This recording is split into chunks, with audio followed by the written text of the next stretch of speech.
right, let's get into the fantasy starts and sits in week number 10. We had some hits and misses in last week's edition in week number 9. So we're heading into week number 10. And like I mentioned, as the weeks go on, we're getting closer to the fantasy playoffs. Some of you might have already clinched. So definitely need to lock down that playoff spot. So we're going to give you some weekly advice to help out your fantasy teams moving forward. So let's start off with the quarterback start. We're going to roll with Joe Shiesty. Joe Burrow coming off of a great game and a victory against the Buffalo Bills on Sunday night. He had 348 yards and 2 touchdowns. This week, even great matchup. He goes off against the Houston Texans, and the Texans defense allowed over 36 points to the Tampa Bay Buccaneers. So really like this matchup for Joe Burrow. This is a Texans secondary that's really been struggling the last couple of weeks. Really the weapons that Joe Burrow has around them, with Jamar Chase. You also threw it to Irv Smith, the tight ends, and you also have T. Higgins. He also coming off of a big game. So Joe Burrow, you start off this season slow. There's some worries about him in the fantasy community of whether or not he was a fantasy bust or not, but he's starting to play to his potential, coming off of a great game, and now I think that he's going to continue that performance. So ride with the hot hand, Joe Burrow, against the Texans defense that's been struggling as of late. Moving on now to the running back start of the week. Let's go to Breece Hall. Breece Hall just played last night on Monday Night Football against the Los Angeles Chargers. The Jets offense really struggled against the Chargers defense that's really coming into form as of late. Only 50 yards for Breece Hall, only getting 10 fantasy points if you're in a PPR league. But this week, a very better matchup here. He gets the Las Vegas Raiders. I know that the Raiders defense coming off of a good performance against the Giants are one of the worst teams in the NFL. No Danny Dimes now.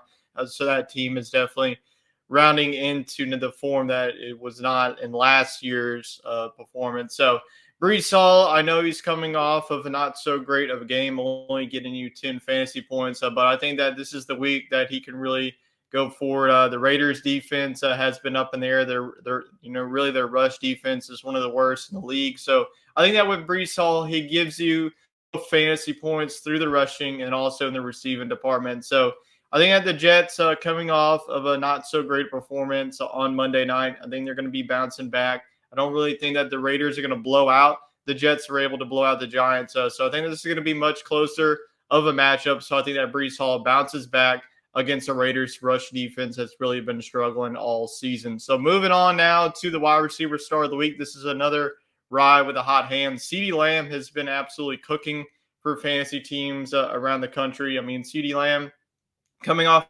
performance, even in the loss against the Eagles, he had 11 catches, 191 yards, giving you 28 fantasy points if you're in PPR leagues.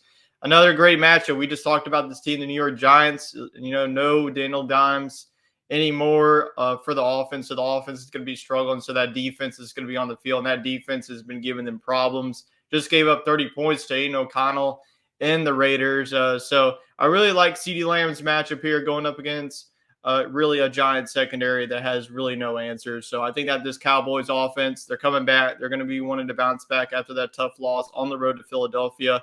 So I think that they get it here. We saw in the previous matchup, Tony Pollard, he had 2 touchdowns. CeeDee Lamb also had a good game. So I think that CeeDee Lamb is going to continue his hot streak. I mean, he's just been on 3 straight games of having over 150 yards receiving. So ride with the hot hand again as CeeDee Lamb is going up against the Giants team. I think that the Cowboys wouldn't surprise me if they put up 30 or 40 points in this matchup. Should be a blowout in Dallas. Moving on now, that's the starts of the position players. Now let's move on to the sits. Starting off with the quarterback sit of the week. Don't really like either quarterback in this matchup. It's the Ravens and the Browns, 2 of the best defenses in the NFL. The Browns do struggle a little bit on the road. So we are going to go to Deshaun Watson here. He's also coming off of a good performance, 219 yards and 2 touchdowns to give you almost 19 fantasy points. That's not really going to be the case here. Ravens defense, I mean, they have just been the number 1 fantasy defense. They've been really struggling. I mean, they're the number 1 ranked passing defense. So they're not going to allow too much. Deshaun Watson wouldn't surprise me if he throws a pick or 2. This Ravens secondary can get after you. So I think that this is all in all going to be a low-scoring game. On the other side, Lamar Jackson, he's out. I don't know if he's going to be playing. He got knocked out. We saw Tyler Huntley in this game, so this could definitely be a defensive slugfest in Baltimore. So I'm sitting Deshaun Watson coming off of a good game last week. Browns win. Deshaun Watson, wait for him to have a better matchup, hopefully next week. So move on now to the running back sit. Now, this has been one of the most underrated running backs in fantasy. It's been Zach Moss. He does have Jonathan Taylor ahead of him, so it's pretty much of a split backfield in Indianapolis.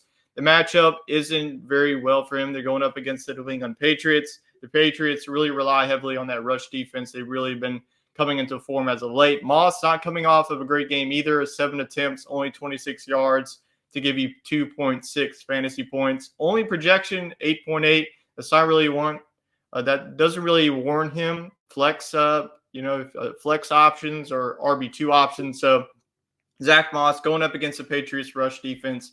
It's really finding their identity as the season moves on. Find a better option if you have some on the bench. So I leave Zach Moss on the bench against the Patriots rush defense. Moving on to the last one, let's go to the wide receiver sit of the week heading into week number 10, and that is Jacoby Myers. He did find the touchdown. Had a rushing touchdown against the Giants. But one of the worst matchups for a wide receiver to have. Even if you have Devontae Adams, I don't know how really reliable he'll be either. But we're going to go with Jacoby Myers. Myers has been the wide receiver 2 for the Raiders, but they're going up against the number 1 secondary in the NFL. That is the Jets.